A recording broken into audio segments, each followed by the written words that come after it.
बिस्मिल्लाहिर्रहमानिर्रहीम। आज हम वंस के बारे में सीखेंगे। वंस क्या चीज़ हैं?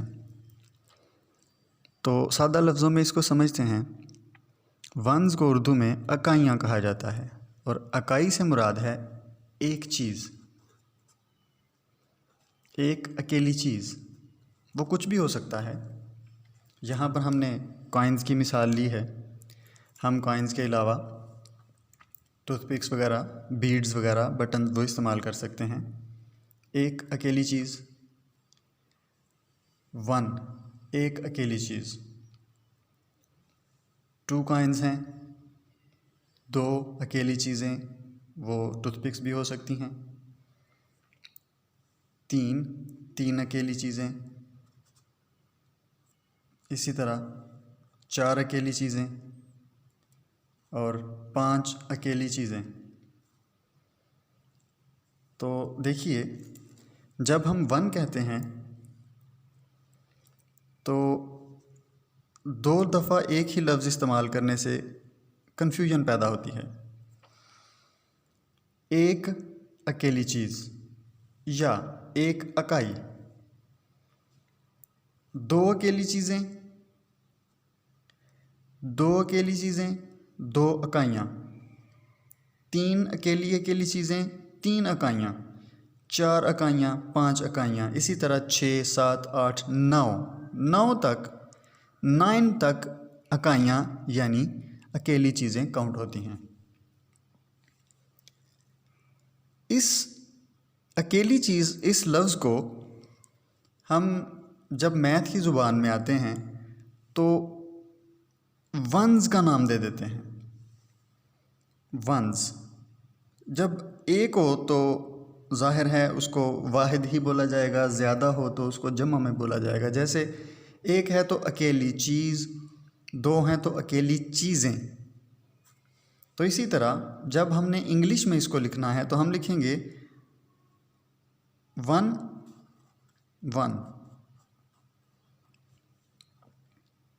टू, दो अकेली चीज़ें, टू वंस।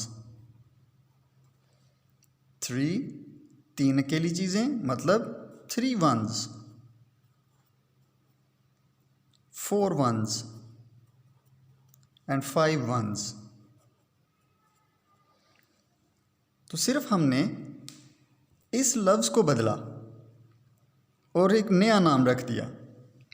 एक अकेली चीज़ या एक वन, दो अकेली चीज़ें, दो वंस, तीन अकेली चीज़ें, तीन वंस, चार अकेली चीज़ें, चार वंस।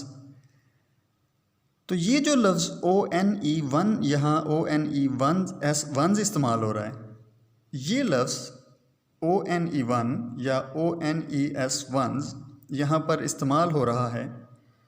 इसको बतौर नाम के इस्तेमाल कर रहे हैं। ये नाम है। एक अकेली चीज़ का नाम हम वन कह देते हैं, वो सिंगल है, एक चीज़ है, अकाई है। दो अकेली चीज़ें हम कहेंगे दो अकाइयाँ या दो अकेली चीज़ें, और इंग्लिश में कह देंगे दो वंस। तीन अकेली चीज़ें, तीन अकाइयाँ, तीन वंस। चार अकेली चीज़ें मतलब चार अकाइयाँ, चार वंस। पांच अकेली चीज़ें, पांच अकाइयाँ, मतलब पांच वंस। इसको हम इंग्लिश में देखते हैं। One ones, two ones, three ones, four ones, five ones.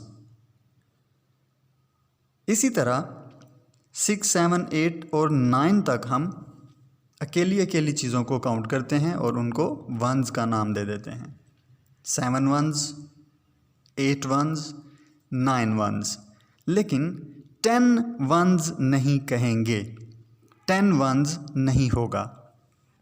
तो फिर जब 10 चीज़ें हो जाएंगी, 10 अकेली चीज़ें हो जाएंगी, तो फिर हम उसको क्या कहेंगे?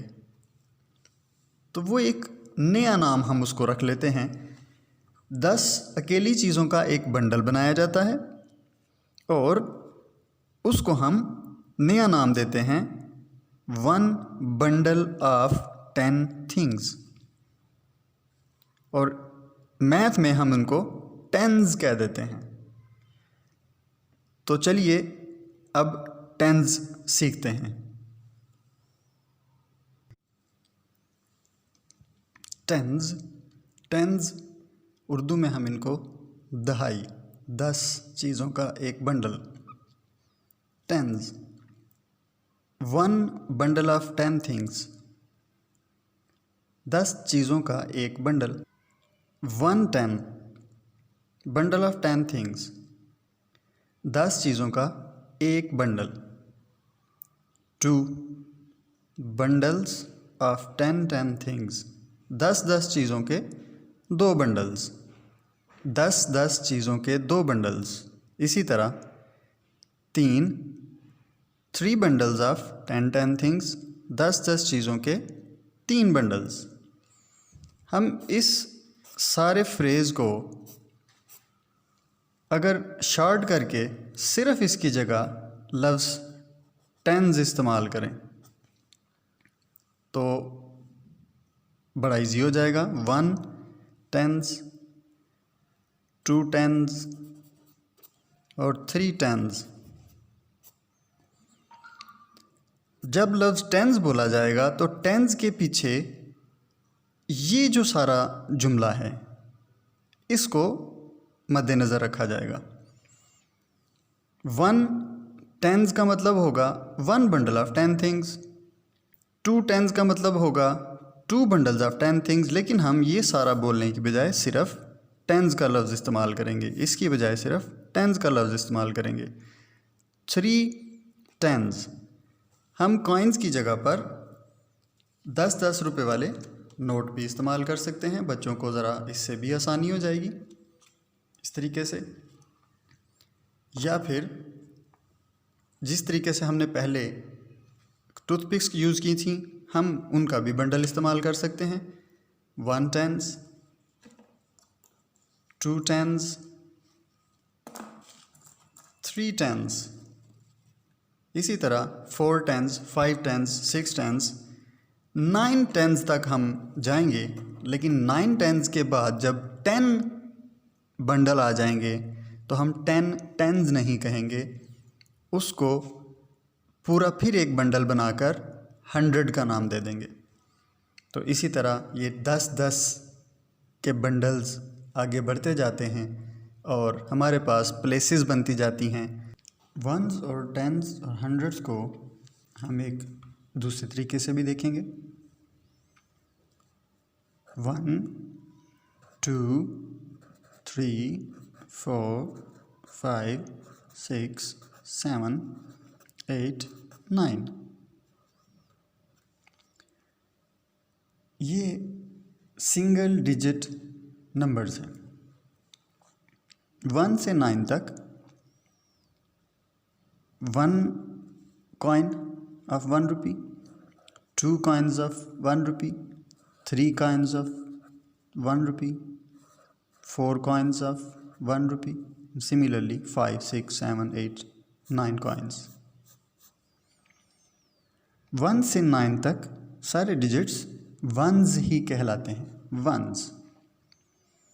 9 से आगे जब 10 का बंडल बनता है तो फिर हम टेंस वाली लाइन पे आ जाते हैं। टेंस वाली लाइन में हमारे पास टेंस कौन कौन से हैं? 10, 20, 30, 40, 50, 60, 70, 80, 90। इन सब को हम टेंस कहते हैं। लेकिन नंबर में जब हम टेंस वाली जगह पे लिखते हैं तो हम इसका सिर्फ ये वाला डिजिट लिखते हैं, लेकिन मुराद 10 ही होगा। जब टेंस वाली प्लेस में 2 लिखा हो तो मतलब 20 होगा। टेंस वाली प्लेस पे 3 लिखा हो तो मतलब 30 होगा। इसी तरह 40, 50, 60 एंड अप टू 90। 90 के बाद जब एक 10 और इजाफा हो जाता है तो वो 100 बन जाते हैं। तो हंड्रेड्स कौन कौन से हैं? 100, 200, 300, 400, 500, 600, 700 एंड अप टू 900। इसी तरह जब हम हंड्रेड्स प्लेस पे डिजिट्स को देखेंगे तो वो सिर्फ डिजिट्स 1, 2, 3, 4, 5, 6 यही लिखे होंगे, लेकिन उनकी वैल्यू को देखेंगे तो वो 100, 200, 300, 400 या 500 इस तरह वैल्यूज़ बनेंगी। वंस सिंगल डिजिट नंबर हैं, टेंस डबल डिजिट नंबर हैं, हंड्रेड्स 3 डिजिट्स वाले नंबर्स हैं। 100, 2 tens, 3 ones, 120, 2 tens equal to 20 ones, 1, 2, 3, 4, 5, 6, 7, 8, 9, 10, 11, 12, 13, 14, 15, 16, 17, 18, 19 and 20. 20 digit जो टेंस की लाइन में होगा वो हमेशा 10 से मल्टीप्लाई होगा। 2 है, 20 बनेगा। यहाँ हम बच्चों को प्लेस वैल्यू का कॉन्सेप्ट भी देंगे। वंस की प्लेस पे डिजिट 3 है, इट मीन्स 3 वंस। टेंस की प्लेस पे डिजिट 2 है, 2 टेंस। लेकिन जो टेंस प्लेस पे आएगा डिजिट 2 है, उसकी प्लेस वैल्यू 20 है, क्योंकि हमने काउंट करके भी इसको देखा। 20, 100, 200s। नाउ अब ये 200 हो गए। 200s, 200s, 223। Let's see another example. Ones, 1, 2, 3, 4, 5, 6, 7. 7 ones. 7 coins of 1 rupee. Tens, 1 bundle of tens. 2 bundles, 3 bundles, 4 bundles, 4 tens. 4 tens means 40 coins of 1 rupee. हम पहले सीख चुके हैं 1 bundle of tens 10 1 rupee coins के इक्वल होता है। 2 tens 20 coins of 1 rupee, 3 tens 30 coins of 1 rupee, 4 tens 40 coins of 1 rupee. So this digit 4 tens place पे जब आ गया तो ये 40 पढ़ा जाएगा। 47 hundreds, 1 bundle of hundreds, 2 bundles, 3 bundles and 4 bundles, 4 hundreds. तो डिजिट हंड्रेड्स प्लेस पे 4 ही लिखा गया, लेकिन इसकी प्लेस वैल्यू 400 है। 400 कॉइन्स ऑफ 1 रुपी। यूं ये नंबर 447। तीनों प्लेसेस को हम वंस, टेंस, हंड्रेड्स को मजमूई तौर पर यूनिट्स भी कहते हैं। 3 डिजिट वाले नंबर को वर्ड्स में कन्वर्ट करना सीखा। Ones, tens, hundreds. वंस वाली लाइन में डिजिट 4 लिखा हुआ है। 4 वंस, 4 कॉइन्स, को 4 ही लिखेंगे क्योंकि वन। टेंस, टेंस वाली लाइन में डिजिट 7 है, तो 7 की प्लेस वैल्यू यहाँ पर 70 बनेगी। हंड्रेड्स वाली प्लेस पे डिजिट 6 है, इसकी वैल्यू 600 है। 600। इस तरह हमारे पास जो नंबर बना 174। अगर